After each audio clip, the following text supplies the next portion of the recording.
Ideal mesmo para o mundo atual seria fazer o ensino médio junto com o curso técnico, certo? É no Senac que o aluno tem autonomia de verdade, formação cidadã, foco na diversidade, preparação pro Enem, material didático sem taxas e muito mais. Na real, tem tudo que você precisa para se sentir preparado para a vida. Seja para entrar no mundo do trabalho ou te ajudar a decidir o que fazer na faculdade. Quer saber? Senac. Vem comigo! Acesse sp.senac.br/ensino-médio-técnico. Hi, I'm Laura Cathcart-Robbins, and I am the host and creator of the podcast, Only One in the Room. Every week, my co-host Scott Slaughter and I invite you to join us and lose yourself in someone's only one story. The Only One in the Room has a wide variety of guests, from prisoners to abuse survivors to swingers. With 21 seasons and counting, we guarantee that Only One in the Room will have a story that you'll connect with. This podcast is for anyone who has ever felt alone in a room full of people, which is to say that this podcast is for everyone. Let's hang out. Let's hang out. And let's talk about what lesbians have found. Let's hang out. And let's listen to two lesbians shout. Let's hang out. Let's hang out. Hey everyone, and welcome back to Let's Hang Out, the podcast that's 20,000 miles away, but I can see you, and baby, you can see me. Beautiful. You see me? I see you, Ellie. I see you as well from all the way over here on the other coast, digitally getting down. But you feel so close. From the West Coast, I'm Lee Holmes Foster. And from the East Coast, I'm Ellie Brigida. To those of you who have been with us through this whole journey, thank you as always for listening. If you're a new listener, welcome. We're excited to have you here. And here's what's happening this week. This Week in the Lesdom. This Week in the Lesdom is a place where we can touch base each episode about things going on with the podcast or otherwise. And this week is the last week of our crowdfunding for our original podcast musical, The Flame. If you've been waiting to donate, we would so appreciate it if you would donate this week. We want to thank everybody who came out recently for our karaoke night. We had an absolute blast. As always, we hope everyone had a lot of fun. And we are really looking forward to finishing up the crowdfunding campaign and getting started actually making this musical. So we cannot wait. Thank you, everybody who supported us through now. We can't wait for you all to hear this show. It's going to be amazing. And you can do that at bit.ly/theflamethemusical. In the Greater Les universe, the Happiest Season trailer pretty recently came out. Did you watch the trailer, Lee? I did watch the trailer. Of course I watched the trailer. Even though I'm a sucker for, the whole thing. I have my own thoughts about the storyline, but I'm still going to watch it. I was literally going to be like, are we on the same page? We don't need another coming out story, people. However, I'm so excited that you're putting on this movie. Thank you. Thank you for giving us this movie. When you watched the trailer, did you feel like you were like, oh, it's like someone said, let's remake Jenny's Wedding, but cast believable lesbians? Literally. Literally. So, I mean, at least they're believable lesbians. We won't have to do a should have been gay. And I do love the cast. I think I'm going to watch it and enjoy it. But I truly hope we also get some different representation. Yes. Like, for example... Speaking of a white Christmas, so you may have noticed, obviously, Happiest Season, not a ton of diversity in that casting. We have also heard that Netflix, hey, did you know they made a queer thing and then didn't market it at all or let anybody know that it existed? Go figure. So apparently, and this I have not quite looked up yet, so I'm going to have to check it out, but there is also a movie on Netflix that features two POC women in a love story Christmas scenario as well. Hell yes. That is called A New York Christmas Wedding. So we will be checking that out as well. We figured we will let you know since Netflix doesn't seem like they're going to. And in other news, Netflix sucks. That's what's happening this week. Back to you, Ellie and Lee. Thanks, Ellie and Lee. We are so excited to bring you episode 7 of season 4, Digital Getdown, and we are joined by a special guest today. Madison Eker, founder and CEO of Some of Us, a wellness brand for the women, trans, and gender nonconforming communities. Thanks for hanging out with us, Madison. So happy to be here. We are so happy to have you here again. Again. Again. Madison, why don't you tell us more about the Some of Us Festival? Yes. So Some of Us was originated because of a need for wellness in our community and a need for inclusivity in regards to wellness as well. So we are the first wellness festival, wellness brand for women, trans, and gender nonconforming folks. And of course, as we all know, because of COVID, we were a live event and then we switched to virtual really quickly. So I'm excited to talk about some tips and tricks where if listeners are wanting to eventually have their own virtual event or space on how to do that. Awesome. So when you turned Some of Us, so it was meant to be an in-person event and you turned virtual. What were some of the big things that you tried to keep the same? Yeah, that's a great question. We are lucky in that way that Some of Us is content heavy and really made for discussion and made to engage intellect and wellness. So taking that content to be virtual and translating that way was not as difficult as one might think. For example, we had a lot of panels. We were still able to keep that virtual. There was even something like a trans celebration swim, and we had translated that into people being in bathtubs and bathing suits, pouring water on their heads, having hoses. So I think just with a bit of creativity, I don't really think there's anything we can't do virtually. It's going to look a little different, but the concept can always be there. That's incredible. Incredible. I am loving that visual so much. I have one. I mean, I could send you the video clip. It was so much fun. Oh my God. It seems like that would be so amazing. And I think that's the cool thing about virtual. Because I think when all this first started, all this craziness, I think a lot of us, because Lee and I, we were planning on doing a trivia night. I think it was probably like the week after the shutdown started. And so we were like, all right, I guess we'll go virtual. And a part of it, you feel like, oh, maybe this is going to be a little less. But we had the best time. First of all, you can have way more people come. So I love that you can like really open up the accessibility of the virtual events.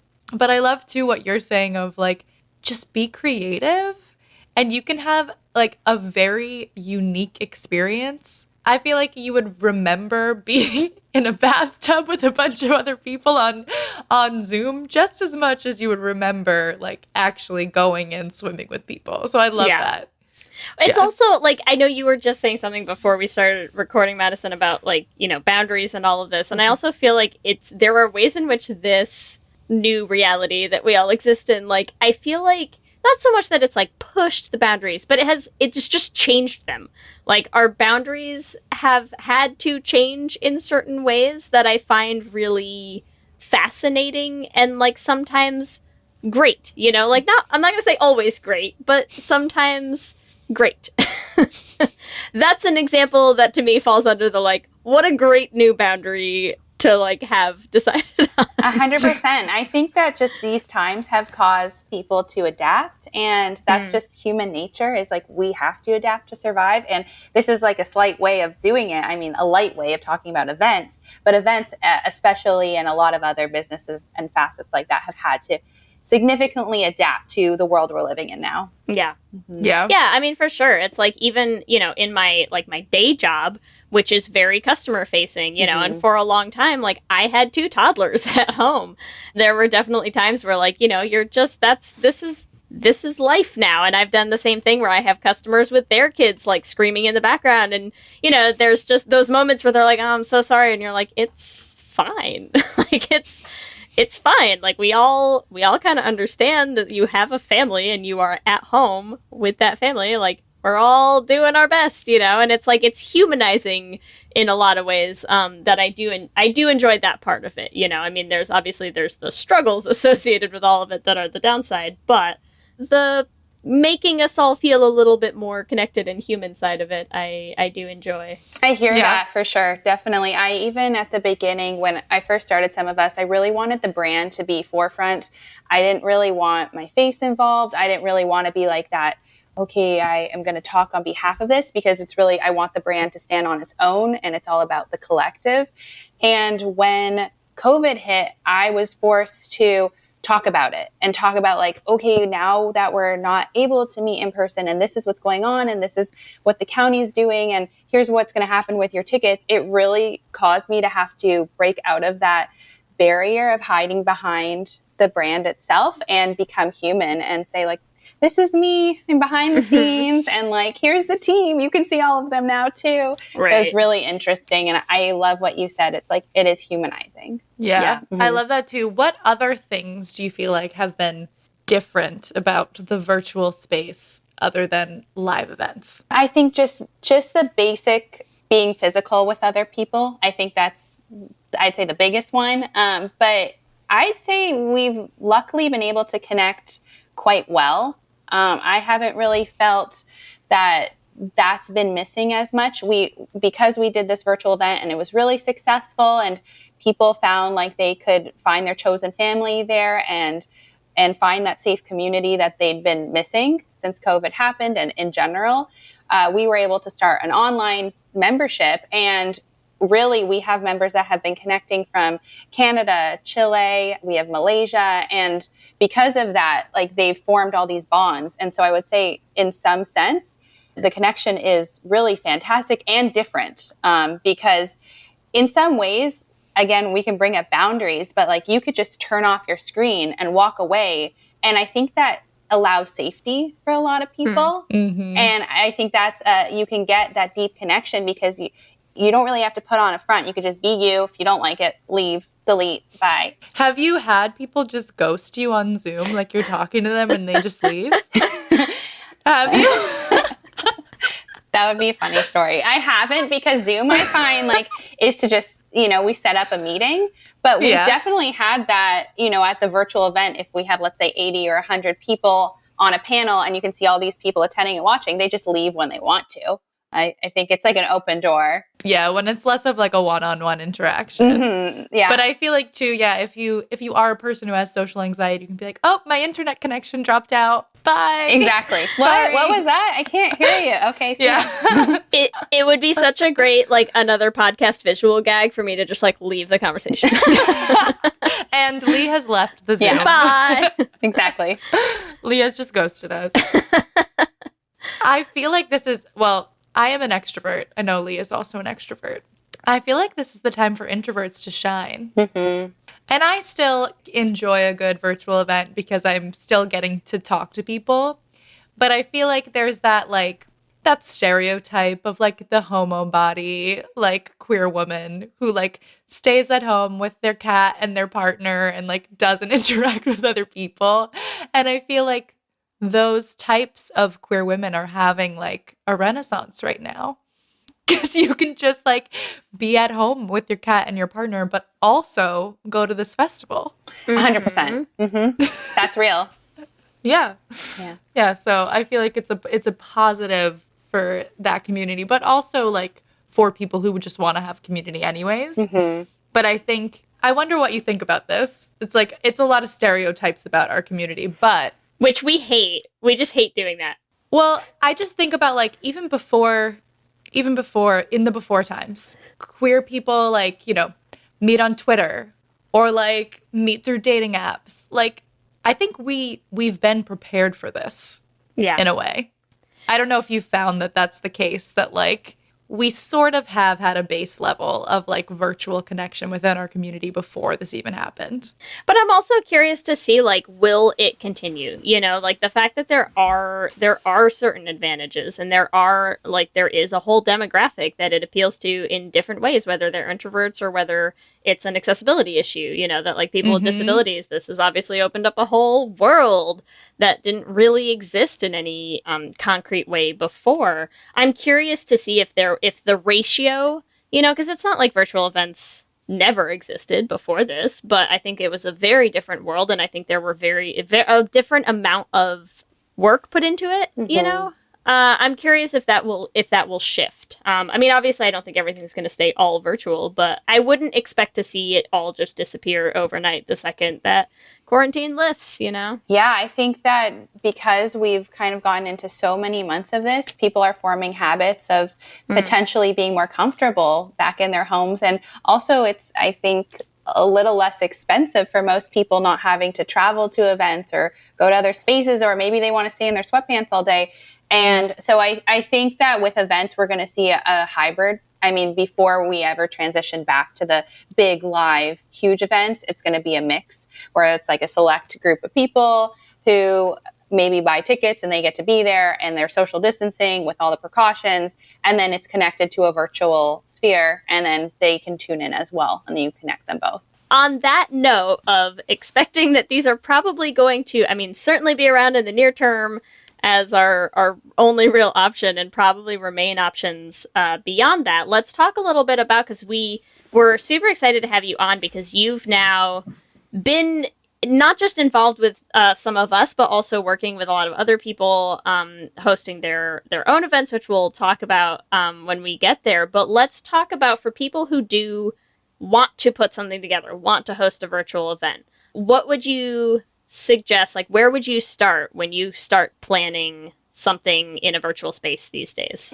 That's a great question. So the first tip I just want to give is that I don't want this to sound like toxic positivity, but I promise you it's you could do it. Like, it's really, you don't have to have a degree in it, and it's not something that, you know, it's like, oh, this huge beast. I really think that it's like, if you have a friend or you yourself can like do some sort of tech stuff and you just want to have this vision, you can do it. Like, I want to give that to you first off. So think of the vision first. And that has to do with, do you want this to be recorded? Do you want it to be live, like speaking to somebody in real time? Do you want people to be able to see each other, or do you want it to be chat only? So the vision in itself is one thing that I think that's the first thing I would do if I'm going to recommend this to anybody, of like, think of like what the interactions you want between people are going to be like. Yeah. And let's even talk about like types of events. Like, you can, like, bouncing off of what you were saying about like having a swimming session, like what are the possibilities for types of events that people can do? Oh my goodness. And also, even since we've last spoken, we've probably produced like 50 more events, and they've all been different. We did a women's weightlifting competition recently, which is like so awesome. We've done call-a-thon. So it all can be done. And so types of events, really think about like what you wanted to do in person, and you can do it virtually as well, you know, if you just think of some alternative ideas. But yeah, we did that in the bathtub. If you want water involved, obviously be super careful of your computer and your phone and like things like that. But I mean, even like the women's weightlifting competition, you can see people and you can lift weights and people can judge, and there's ways to do things for sure. I love that so much. Yeah, and I mean, it's just being creative. Like, if you're sitting at home being like, I really miss, like, I don't know, like, I'm like, for me, for example, I really miss going out and seeing live music. Put on a show. Find some of your musician friends who want to do something. Like, I even did an Instagram live with one of my friends. Like, you can join each other's Instagrams. And we just did an Instagram live for 2 hours, and we just played music and we raised money. Aww. And it was super fun. And like, it's a cool way too. Like, I got to connect with my friend from college who I haven't seen in years, and we got to connect and do this fun thing. So like, I feel like there's possibilities are endless, which is really exciting. Definitely. And there's so many other things like just within your vision that you want to think about as well. Like, for example, will people have access to the event once it's over? Do you want it recorded? Do you want it just to be a one time? Is it free? Do you want it to cost something? Do you want proceeds to go somewhere special? How do you want people to register? And then that just comes down to what platform you're looking at. And there's a lot of folks who just kind of know the basics, just know of a few, like Zoom or Facebook Lives or Vimeo or YouTube Live. But there's so many other platforms out there now. And I swear there's more coming every single week, and they're getting better and better and better. So if you type in even something you're looking for, a platform that has features to do virtual interactions that blank, blank, blank, like, it's getting done right now. It's pretty amazing. Like, the puzzle pieces are fitting together. Are you still using the same platform that you used for the last event? So I am, because I've really enjoyed that, and we've been able to customize floor plans and make them look certain ways. We recently did a Halloween floor plan, and it was just really fun to have like ghosts and spider webs like all over. And like, so to That's me, awesome. to me, it makes it worth it. And I have a membership with them. So, I mean, I'm happy with my platform, but I definitely, when I speak to people, I refer them to all different kinds depending on what they're trying to do with their event or how large their event is as well. Yeah. Cool. And it's, sorry, what was that platform called again? Remo. it's also fun to get like the different experiences of different platforms too, because it adds like a little variety to even like the same event hosted on different platforms feels very different. You know, like we've been hosting the virtual trivia nights. We just do ours on a Zoom call, and we have like a PowerPoint of the questions that we put up and all this stuff.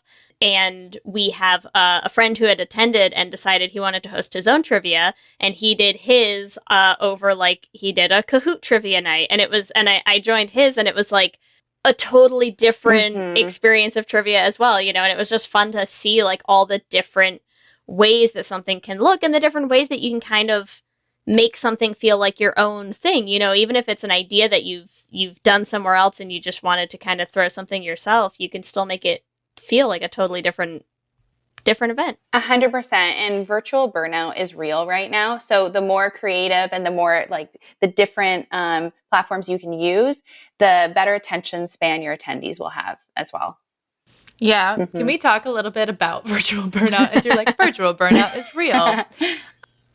How do you like combat that with your events?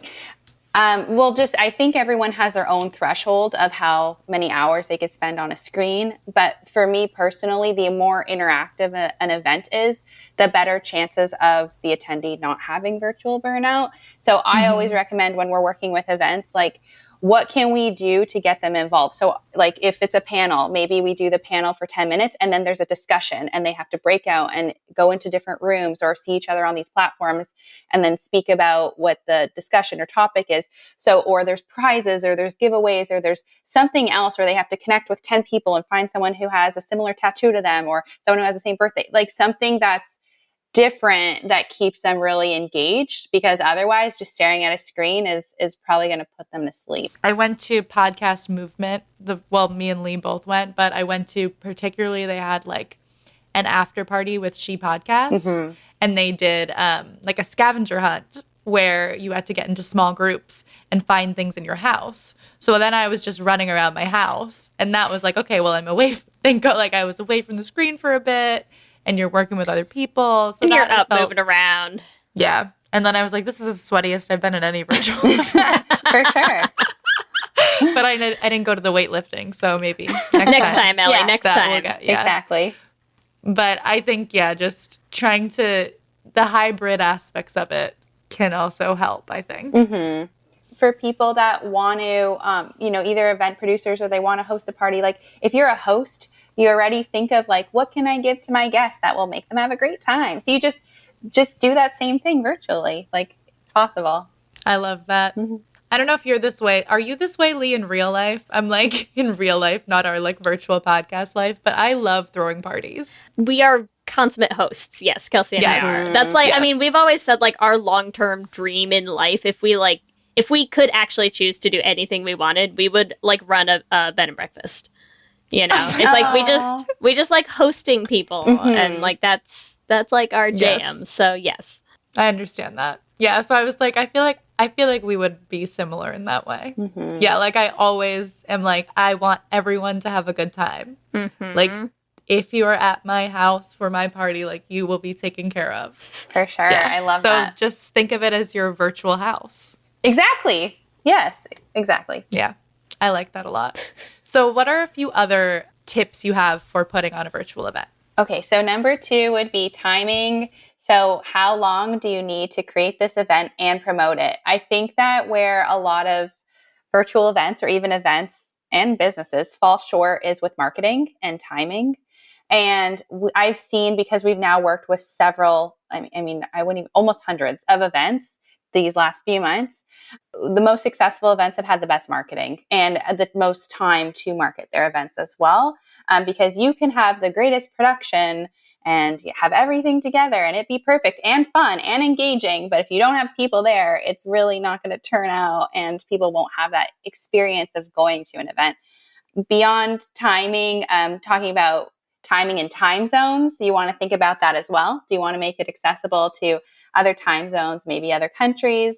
And thinking about the date you want to have your event, making sure it doesn't fall on a holiday, or if it does fall on a holiday, it's specialized to that event, or the certain day of the week, or something else going on, maybe like a similar event, so that you don't have too much competition. And it's definitely something worth mentioning on the marketing front, just because we just went through this again, that people should be aware when marketing queer events that we have like extra hurdles to go over. So, like Ellie and I just tried to promote a tweet for the crowdfunding campaign we're doing for our musical that got rejected, and we can't get any real answer from Twitter why, because it had inappropriate content, and our best bet is it says LGBTQ in it. And so it is just something to remember, that like sometimes our content is harder to promote even with all of our dollars behind it. Like we literally can't pay to get our stuff out there. So just something to think about. Yes, but I would say too, on that front, yes, like social media makes it difficult. They'll sometimes censor your stuff. However, like we as a community have always like worked together to get shit done. So just like work together. Like Lee and I with the podcast, we know a lot of people because we've interviewed them. So like we reach out to those people and say like, hey, share the event, come to the event, use your networks. And also, especially like I'm sure a lot of our listeners are probably putting together specifically LGBTQ events. Maybe you're doing another type of event, but like find Facebook groups and pages that are related to the type of event you're putting on. That's been really helpful for us, those pages. And if the event is exciting to the people on those pages, they're going to be cool about sharing it out. Yeah. 100%. I agree. And especially if your event's accessible, like if it's for the deaf or hard of hearing community, marketing that it has accessibility, that's such a wonderful thing too. Let's talk a bit about accessibility, because what do you do to make sure that your events are accessible? Yeah. So accessibility would be things like having an interpreter, or closed captions. I mean, whatever the platform provides, whatever can work there. If it is let's say you want to have people from another country, maybe you have a translator there. So, I mean, because a lot of virtual events are just sitting at your computer, you don't have to worry about as much, accessibility for wheelchairs or for people like standing or people who have back problems. But I would recommend too, if you are thinking about putting on an event for the blind, that you do have areas where they could, read from. It's like there's a transcriber, and they could just put that in their device and they can read from that. So, I mean, there's things to think about if you want to make your event completely accessible. But that's the beauty of it too, is to get those people there and make them involved with the community. Because you all had interpreters at the last event that we went to, and they were really awesome.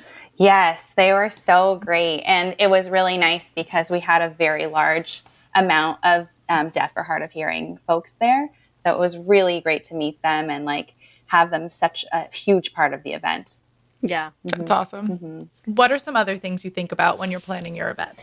So prepare for tech trouble. So that's a really big one. I mean, because just we never know what's going to go on with internet or things like that. I would just have as many run-throughs as possible, like to make sure, let's say you have performers or you have music happening or any other things like that, that it's tested prior. Don't just wait like the day of to be like, all right, now you're going to go on with your guitar. Your internet's going to be, I wouldn't expect that to happen. I would expect tech troubles to happen. So make sure you're as prepared and do checks in the same space that they will be for the actual event. Like if they're going to be in this part of their house for the event, they should be at that part of their house for their sound check to make sure that it works out. And then have a backup plan. If for some reason sound and tech are not working, what are you going to do? So for us, a great tip I would recommend is having an improv person on standby. So all of a sudden, this person's internet went out, or like their screen got fuzzy, or they muted themselves accidentally and can't get their sound back on. I would have this improv person ready to go, who's ready to like come on the screen and say something funny, and then no one even cares, and no one even knows what's going on. And like, so yeah. I think that's the best way to do it.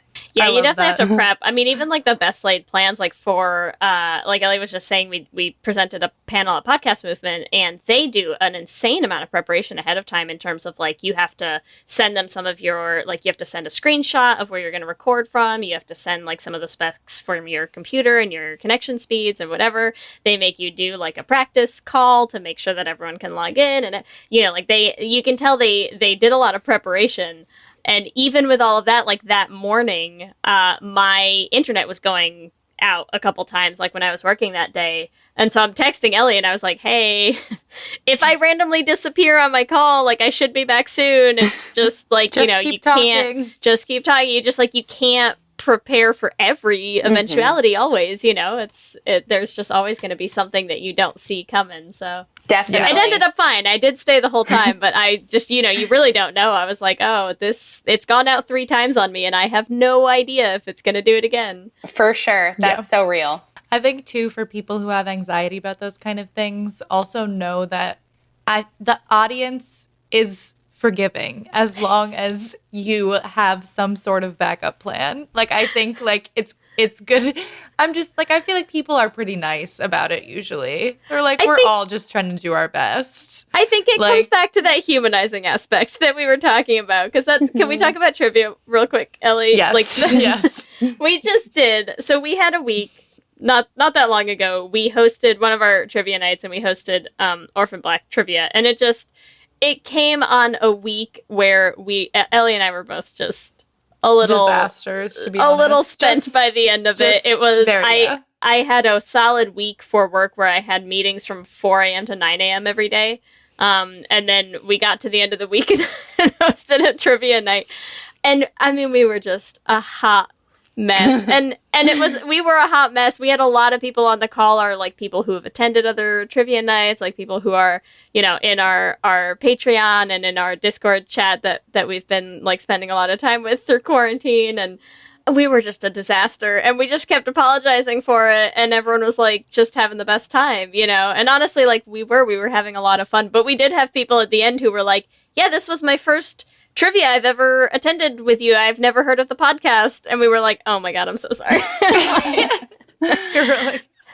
but still, people were very like, even those people were like, we still had a good time. So I think the point is to like try to keep a positive attitude while you're there as well, because like you're going to set the tone for what the people who are attending your events are going to feel. Definitely. So, like, yeah. Yes, I think as the producer, you're the dictator of the energy. And as long as you keep that energy the way you want it, like I'm involved in wellness, like my personal thing is wellness. That's what I really believe in. So my energy is usually peaceful, calm. If we could keep it like that, we're swimming. No matter what happens, as long as the energy stays like that, it's good to go. And I find too, like not with my personal brand, but in general, if you could make anyone laugh, you're winning, and that puts a smile on their face and they're having a good time. So I think you both are really good at that. And so even if like there was something that happened and you made them laugh, no one cares. They're just having a good time. What we're saying is everyone should hire us for their events because we're clearly so good at them. That's the point of that story. We usually are very good. Like we've done like 50 events and we had like 2 that were bad. All right, we're doing okay.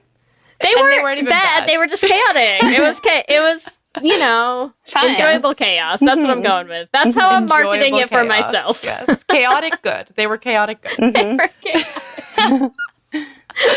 So what other tips do we have for our virtual events? Talking about budget would be a good place to go. You want to think about if you want this event to be free and accessible. That's another form of accessibility.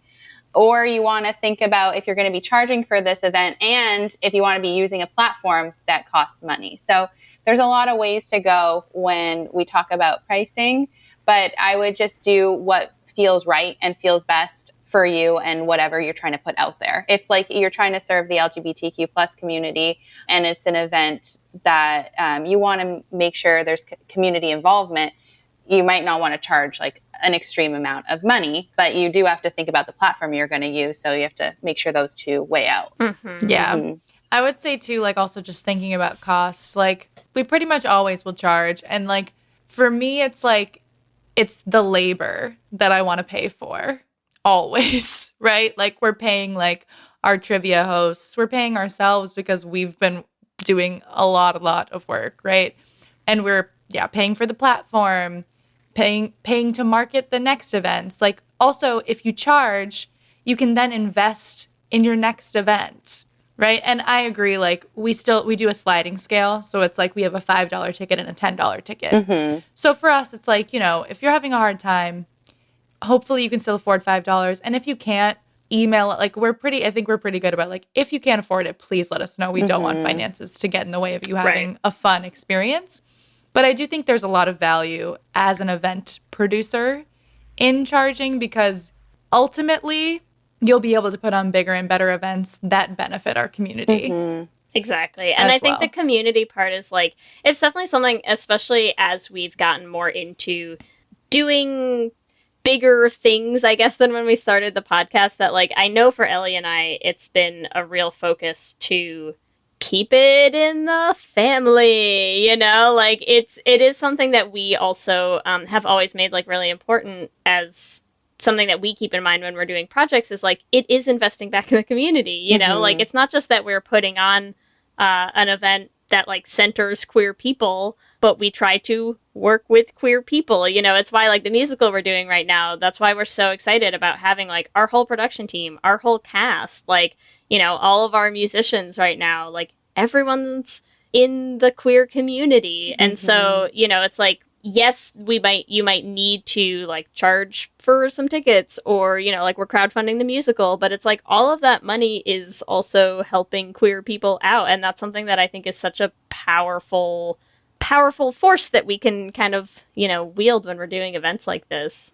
Yes, I definitely agree with you. And I don't think everyone realizes how much money it can take to put on an event. And also, like I'm talking about, be creative, do all these things. Also, creativity has to do with like having the access to do that, you know? So it's like, yes, if you have a bathtub, you can go swimming. If you have, you know, all these things have to do with that. But there is a lot of funds that I think are behind the scenes that people don't see, even trying to market things, or having the talent, or having the artists, having accessibility. It definitely costs to have an interpreter there. And if you're doing something in another language, it definitely costs to have a translator there.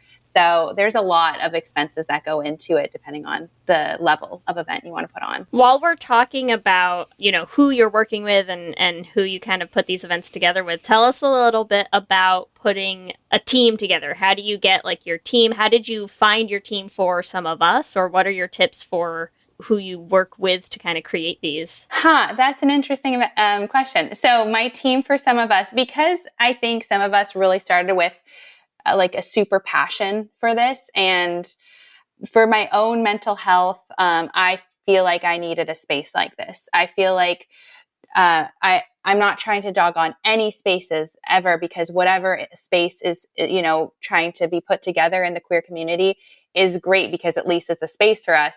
But I do find that like it could be quite toxic if everyone's always meeting up in bars, nightlife, maybe there, and there's like it could be surfacey. I think in the spaces between, like you meet someone in the bathroom, or you go outside for fresh air and you meet someone there. In those spaces between, you find friends and you find community. I really wanted to create a space that was more of the spaces between, and where you can actually like talk about real internal things going on, and go to a place where you feel like you could be your best self, you could be your authentic self. People are going to accept you. They're not going to like be cliquey or judge you or things like that. And that's really or what it came down to.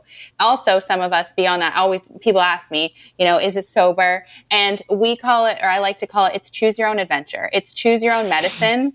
And we want you to do what works for you and what's authentic to you. So if it is authentic to you to have a glass of wine, then have a glass of wine. And if it's authentic to you to be completely sober, be completely sober. So it's just, we want to celebrate that human really individually and give them a bunch of modalities of what works for them, or potentially works for them. So give them, here's crystal healing, here's yoga, here's an activist talk, here's sexuality, here's whatever. And then they get to pick and choose and decide what works for them and like what resonates with them. And then hopefully make a ton of friends within those like sub communities of like, I met friends in an activist talk. Wow. Like that's extra cool because like not only are we queer family, but beyond that, like we both have like deep connections within activism. So I think that's really special. So I know I'm rambling on about this, but it really comes down to the team because it's so passionate. I got really lucky where the team kind of came to me and was like, I really want to be a part of this. Like, this is something like I needed, or like I have had a disability and I can't go out partying and drinking every night. And this is what I believe in. So I'm really lucky to have a strong team with that. And I have a core team that has been with me since the beginning, like pretty much the conception.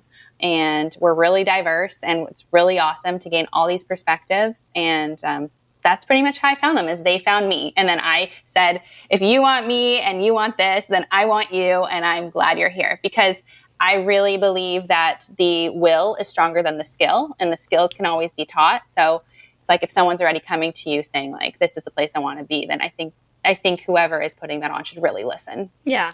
Mm-hmm. I love that. If you build it, the team will come. Mm-hmm. Yeah. Yes. Why don't we take a hot second? We'll hear from some sponsors. We will be right back to talk more about putting together. You come to the New Yorker Radio Hour for conversations that go deeper with people you really want to hear from, whether it's Bruce Springsteen or Questlove or Olivia Rodrigo, Liz Cheney, or the godfather of artificial intelligence, Jeffrey Hinton, or some of my extraordinarily well-informed colleagues at the New Yorker. So join us every week on the New Yorker Radio Hour, wherever you listen to podcasts. Hi, I'm Jennifer, a founder of the Go Kid Go network. At Go Kid Go, putting kids first is at the heart of every show that we produce. That's why we're so excited to introduce a brand new show to our network called The Search for the Silver Lining, a fantasy adventure series about a spirited young girl named Isla who time travels to the mythical land of Camelot. Look for The Search for the Silver Lining on Spotify, Apple, or wherever you get your podcasts. There's a lot going on right now. Mounting economic inequality, threats to democracy, environmental disaster, the sour stench of chaos in the air. I'm Brooke Gladstone, host of WNYC's On the Media.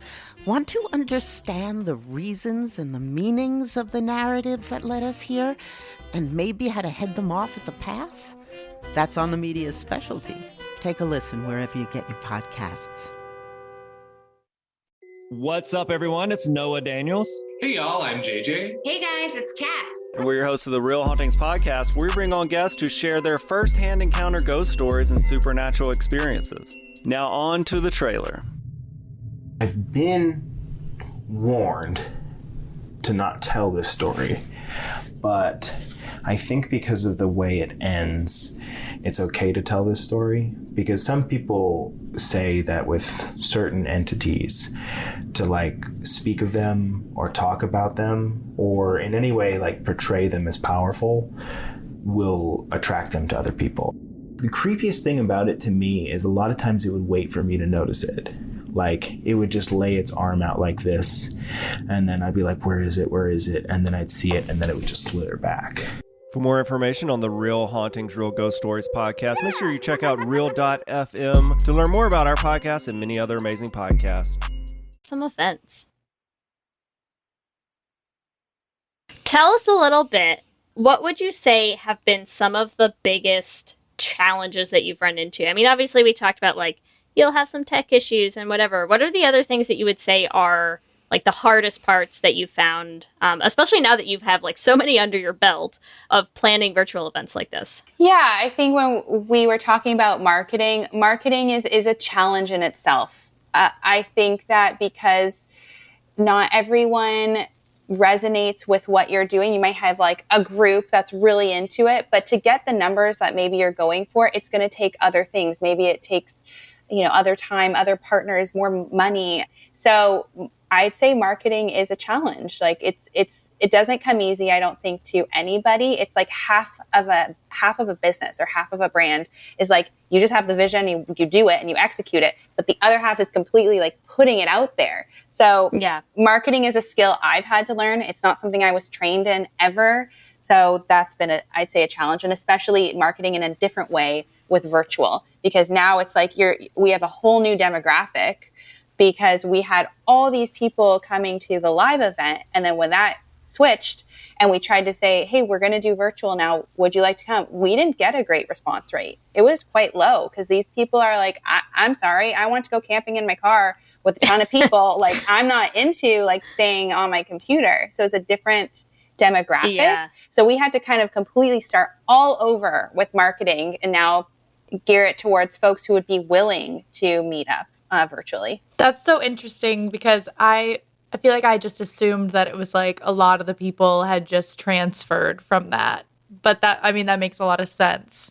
And yes, marketing is the worst. The worst. Well, and it's also, it's hard too, like especially when you're throwing like queer events, like so many of us are, you're already trying to market to a niche community, which like makes marketing that much harder to begin with. And especially like, what we were saying with some of the hurdles that get put in place with like kind of censoring a lot of our own speech, like the way that we talk to and about and find our community, like those things are hard to market. So it adds like its own extra set of challenges there. Definitely. Yeah, well, even if you look at like Facebook ads, like I wish you could literally do a Facebook ad that's like, this Facebook ad is targeting like lesbians, bisexuals, like, you know what I mean? Yeah. Like, I wish you could like literally like do like identities, but obviously it's like nobody's really like offering that information as advertising criteria. Well, it's probably because Facebook just doesn't have enough information on us, Ellie. I mean, you got to cut them some slack there,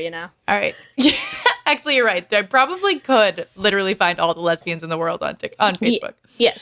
Like, even when we're doing it, we're like, interested in Ellen DeGeneres. And then I'm like, no, like, I don't like Ellen. Straight people like Ellen DeGeneres. I'm like, interested in, like, you know what I mean? Like, you're literally trying to, like, Orange is the New Black. Like, maybe that'll find all of the gay people. Like, it's like you're literally trying to, like, talk in coded language with an algorithm. Listens to Girl in Red. Are you out there on Facebook? Come on. It's really hard to, like, pinpoint those, like, the people that you want to see your event. It just is hard to find them. Yeah. On a note with Facebook, what is interesting and what I do want to like, of course, there's a lot wrong with Facebook, but what I do want to commend them on is they have over 48 different identities. So I feel like that's a cool thing. Like they even include intersex. So I love that people at least can like write in what they are, like I'm trans, I'm intersex, I'm whichever. And I think that's badass. Yeah. But I don't think you can like, you can't search target that. Yeah, which is also probably positive. Like, it's like outing people on Facebook. But it does make it just much more difficult to find. Yes. We're like, it's great, but also we hate it. There you go. I'm like, please somebody like show, or like I'll say interested in pride, like gay pride. But even still, I'm like, there's a lot of people who are interested in gay pride. Yeah. It's so hard. It's so hard. But yes. So what other challenges have you had besides marketing? I would just say pivoting. I think for me, if I'm just going to talk personally, like I didn't expect it to go this way. And I don't think I'm different than a lot of other people that didn't expect their life to be like this right now. But I think there's a lot of wonderful things and fortuitous things that have happened with myself, with the company, because I was pretty much forced to, and if I don't adapt, it's just I lose the business and I lose the vision. So I say one of the most challenging things was really grieving and going through my own process of the event I spent 2 years creating with this beautiful team and this huge vision and all of these panels and all of these people is not going to happen with 22 permits and all these, I don't know. So it was really, really intense. And even to just be approved by the county, I had maybe 7 meetings, like board meetings with the whole county saying like, okay, we accept your event here because we are so openly women, trans, non-binary. We are so openly that, and the venue has to sign off saying we are willing to be known for that now. It's so interesting working with a county to make that happen. And so when that didn't happen and all that work went into it, I'd say that was one of the most challenging things I've ever gone through. So pivoting is the answer. Which hopefully most people are past by now, you know, because it's been a while.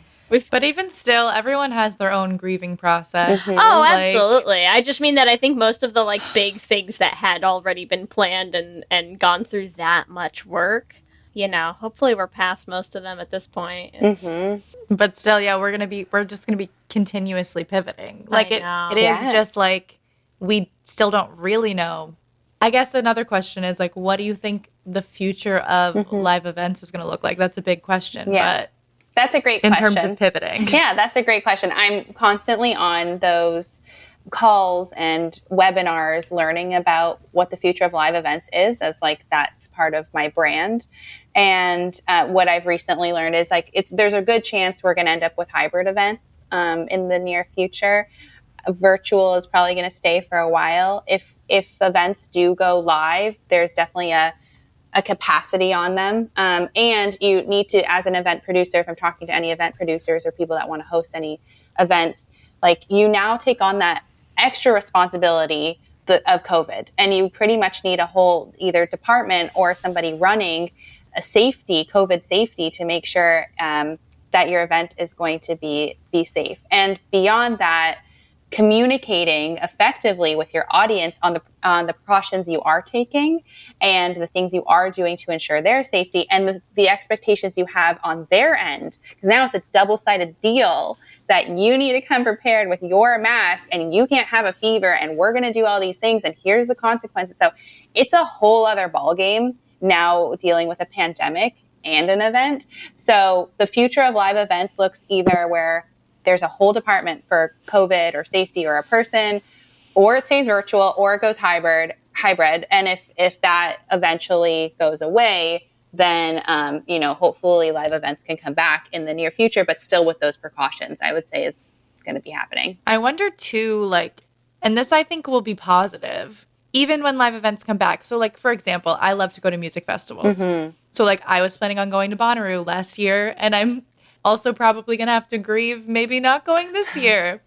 But there's something I think sort of cool about if, let's say, okay, 2 years from now, I get to go to Bonnaroo and it's relatively normal.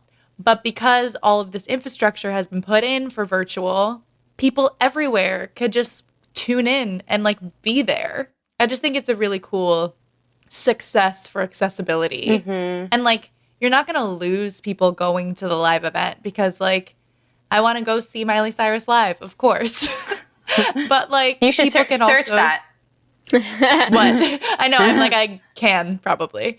But still, you could still see Miley virtually as well at Bonnaroo and, in real time rather than, watching the video after the fact. Yeah. Totally. Well, and it's something that we've talked about so much through all of this, too, is that in terms of, for queer people, Ellie and I obviously understand, we live in the big metropolitan coastal cities, and, we have a lot of options for community and live events and going to queer bars and queer spaces and hanging out with queer people. But there's an awful lot of people in this country and in other countries that don't. And I think that that's one of the things that I have just felt is a really beautiful outcome of all of this is the change in some of those people's lives as a result of just having suddenly queer spaces that they can go to and get to, even if it's on your computer, that you have so much of a increase in your access to community, to other queer people, to joining some of these things and not feeling like you just, are the one gay person in Utah or something, you know? It's a very different ballgame right now, I think. And that part of it I love. That's a really good point, Lee. I mean, that's how we started. Because we've diversified so much, or my brand has, I now have, it's called Some of Us Connect. And it's a membership, and we meet up weekly and to do exactly what you just said. And I'd say the majority of our members are from places where they do not have a lot of community. And it's been really healing for them and cathartic. And I'm agreeing with you 100%. And we would have never started Some of Us Connect if it wasn't for having a virtual event, having people say, we still want to connect somehow, make this happen for us, and then putting on a membership for them. What would you say are some of the other biggest, like, positive takeaways for you from, 8 months into this now, from doing all of these events? Like, what have been either some of your other, like, favorite events that you've seen, or just some of the net gains or things that you've taken away from all this? Yeah, that's another great question. I'd say that I really enjoyed some of these intellectual discussions that have been happening virtually. We've put on, or we've helped produce in the back end, these events that to me are really powerful, that highlight maybe Black, trans, queer, like these people that we really want to elevate and we really want to hear from. And I think it's given accessibility to more folks to be able to tune in and have discussion and have those hard conversations. And I've really enjoyed that. I think that that's been a huge positive for me, is just doing my own education, and beyond that, going to these events and spaces where I can really learn and have other people learn with me, and like, so that we can all be better together. I've loved that. I love that too. Better together. Yeah. I'm just going to cry. I love it. I mean, we've had a lot of net positives from our events as well. So I think we understand that, that sense of community, and that, totally. And it is really nice. Beyond that, it's so nice when you see people forming connections at, like, let's say if you have an event and you watch them form a connection, and we have people that have become best friends or found love. And like, that to me is like so cool and so special. So it's like, we're recreating those spaces that, we had. Okay. Now we don't want to cut anyone short before we jump to our Q&A. So was there any other tips burning in your pockets that you wanted to share? I just want to share that I'm happy to have a free 15-minute phone call with anybody who's interested to put on a session or an event or wants to brainstorm about it, because really this has become my passion, and I'd be happy to help out any community members that want to talk about it and kind of get the right mindset on, like, maybe what they're missing or what they need to know. I love that, especially, I mean, A, because it's a fantastic offer, and B, because I like how your first tip is like, you can do this, and then your last tip is like, I will help you do this, and I just think that's beautiful. Yes, you can do this, and we won't leave you stranded. Yes. We will give you a life raft to do it. I love it. Totally. We all need mentors, like even myself. Some people think they could do this on their own. But like right now, because I've gone through it, I'm actually mentoring quite a few people to help them go through some of these things that I've already gone through, so they don't have to struggle. And I myself have my own mentor. So I think it's just this chain effect. You keep pulling people up, especially if they're community members. I love it. I love that. Mm-hmm. So where I know we keep just saying I love that. We do. I love it. I love it so much. Okay, so we will post Madison's email on our socials. And just shoot her a message if you want to do that 15-minute phone call, which is incredible. All right, it's time for our Q&A. Are we ready? I'm so ready. Q and gay. All right, let's do this. So here's our first question. Have you ever hosted your own virtual event? Yes or no? Is this to me? That's to you, Madison. Yeah, that's to you, Madison. Yes, I have. How many of you have you hosted? Yeah, what's the count right now? How many events? Yeah. I think we're probably around 60-ish. Crazy. Mm-hmm. Amazing. Question 2, have you attended an LGBTQ wellness retreat? A, yes, B, no, or C, not yet? Only online. Is that an answer? D? Yeah. Yes. Okay. Yes. Online. And it would be Some of Us, which is my own. Amazing. Mm-hmm. Question number 3. What virtual event would you most want to go to? A wellness workshop, B, drum circle, C, game night, or D, mix and mingle? I choose D, mix and mingle. I really like to connect with others and hear what they're going through and make new friends. Yay! So wholesome. Yeah, it's true. Ellie's like game night, and I will beat everyone there. Mm-hmm. True. Game nights are fun, though. I need competition in my life. Question 4, are you an A, cameras on, or B, hide in obscurity type of virtual event attendee? Oh, that's such a good one. I am cameras on, I would say. Yeah. It rotates. You can be a little bit of both. It's okay. Yeah, I think so. It's like a spectrum, right? Yeah, exactly. Yes. I like the performer in me. I just keep like looking. I just feel like I constantly am just looking at myself. Like if we're doing trivia, I just feel like I have to be on the whole time because we're the host. So I'm just like performance mode. And then afterwards I'm like crawling to my bed because I'm so tired. Yeah. Or I sing. I'm like, I sang for kids this morning on Zoom. And like singing for the kids is like, oh my God, cameras on. Like you can't just like close your eyes for a minute when children are watching you trying to stay entertained. All right, question number 5. What's your go-to virtual hangout platform? A, Zoom, B, Discord, C, FaceTime, or D, Google Meet? Oh, I feel like I'm going out of the box with all of these. Can I choose Remo, the one that I have? Yes, you can. You can. There's no wrong answers in Q and Gaze. Okay, great. Yes, or write in Remo. Remember, you can give us your own answers to this episode's Q and Gay questions on our Twitter at Let's Hang Out Pod. And Madison, where can all of our listeners find you on social media? On social media, you can find me on Instagram at Some of Us Fest, which is SUMOFUSFEST. And then my own personal is just at Madison Eker, which is MADISONEKER. Amazing. And we'll be tagging Madison in all of the things as well, but just in case. And are there any projects, events, things that you have coming up that you want to let people know about?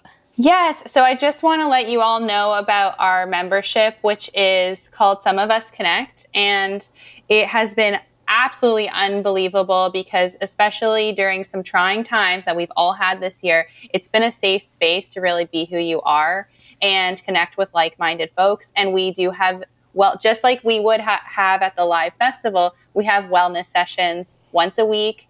And they're all different modalities. So this one coming up, well, we have many coming up, but like, for example, ones we've had in November is going to be Dance for the LGBTQIA Revolution, Liberation.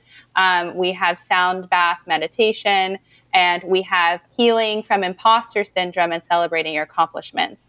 And then beyond. Oh my God, I need that. Yeah, you should come. He's like, I'll be there. Help me. Yeah, you should come. And so it's cool because before those sessions, we do a mix and mingle. So you can meet the people there. You can talk. You can say like, hey, what do you think about this session? Whichever. And you have icebreakers. And then we go into the session, you learn. And then after that, everyone debriefs together. So it's a really cool way to like meet friends on a deeper level, which is like the goal I have here. And people really love it and they've gotten a lot out of it. So that is like something that I want to present. And we are always looking for new community members to join us because we want to keep growing and like meet you. It's so cool to like meet once a week and like have this space. And we'll also have that up on all of our socials as well for people to join. Awesome. Madison will also be doing an Instagram story takeover on our Instagram next week after the holidays. You can ask any questions that you want and hang out and connect. I'm sure she'll love to meet all of you. Madison, thank you so much. This has been an absolute delight. Yay! It's been so fun. Thanks for having me. I can't wait to see what events people are going to put together now. Yes, I hope there's like times 10. Like you all should be doing this now. Yes. That's the goal. That's the dream. Let me hear you say hip, hip, hip, hip, hip, well, yeah. We love hearing from all of you, and we love continuing to build this community. So we just like to shout out some of our favorite things every week that we've heard lately. And this week, we want to shout out one of our listeners, Hope, who sent us an email about being a late bloomer. And we love hearing from late bloomers because it just makes us happy when we can help people to live their most authentic lives, no matter how long it takes you to get there. It just brings us joy. So Hope, we're so glad you're enjoying the podcast, and it just really made us happy to get your email. It really does. Also, speaking of bringing us joy, I don't know if you listened to our episode with Devin Hales of Teenage Bounty Hunters, but I just want to give a personal shout out to the entire Teenage Bounty Hunter fandom because you are incredible. I really think the power of this fandom can resurrect the dead, and we're going to figure something out. We have to. We have power, and it just, fandoms always make us happy. It also makes us so happy. I messaged Devin that week to tell her that it just makes us happy when we see fans come out because they really, really support actors who are also just wonderful. So good on you. Y'all picked a good person to stand. She's great. And you're all You great. truly so did. if any of you have stuck around, welcome. We're so glad you're here. We're so happy that you're here. And as always, we want to give a shout out to our Lesbian Jesus patrons, Mark Foster, Jess Klaus, Tanya Ferguson, Danny Griswold, Jacqueline Rosenshino, Sarah and Julia, Carrie Ann Lawrence, Danny Gunlock Tamora, Brittany Ray, Alana Rosen, and Tara Gleason. and our King Princess patrons, Amy and Ellen, Leah Henley, Liz Chen, and Wendy K. Bartlett. We love you all. Thank you so much for your undying support and for hanging out with us and keeping us company during this time. We love it. hearing from all of you. We need you. Remember, you can also find us on all the social medias, Instagram, Facebook, and Twitter at Let's Hang Out Pod. You can email us at letshangoutpod@gmail.com. Or check out our website at letshangoutpod.com. Whatever app you use to listen to podcasts, make sure that you subscribe. That way you'll get new episodes as soon as they go up. We're also posting videos on our YouTube channel, so make sure you subscribe at youtube.com/letshangoutpod to catch them. If you want to help support the podcast, there are so many ways that you can do that. The first one, it is free, it's easy. Go on the Apple Podcasts app, leave us a rating and a review. It helps new people find the podcast. And if you want to support us financially, you can hang out with us on Patreon at bit.ly/lespatreon. We have our private Patreon Discord chat, all those P's, where we hang out with all of you. We have... You get Less all my Anxious hot Watch- grandpa energy selfies, you know. Oh, yeah. It's the best. We have Jackbox parties. We have song downloads. All the good stuff. So if you want to join us, you can do that at bit.ly/lespatreon. If you want to get some merch, the holidays are coming up. Maybe somebody needs a special Let's Hang Out design mug or tote or t-shirt. Whatever you want to get them, you can find all of our designs on all sorts of cool items at bit.ly/lesshop. And if you want to support our musical project, this is the last week to do it on our crowdfunding campaign at bit.ly/theflamethemusical. We are so excited to get the musical recorded and into your ears in June. If you want to follow us individually, you can find me on Instagram, Twitter, and TikTok at LSH Foster. And if you want to find me, you can find me on Instagram, TikTok, and Twitter at Ellie Brigida. With that, I'm Ellie. And I'm Lee. And let's hang out again soon. Let's hang out.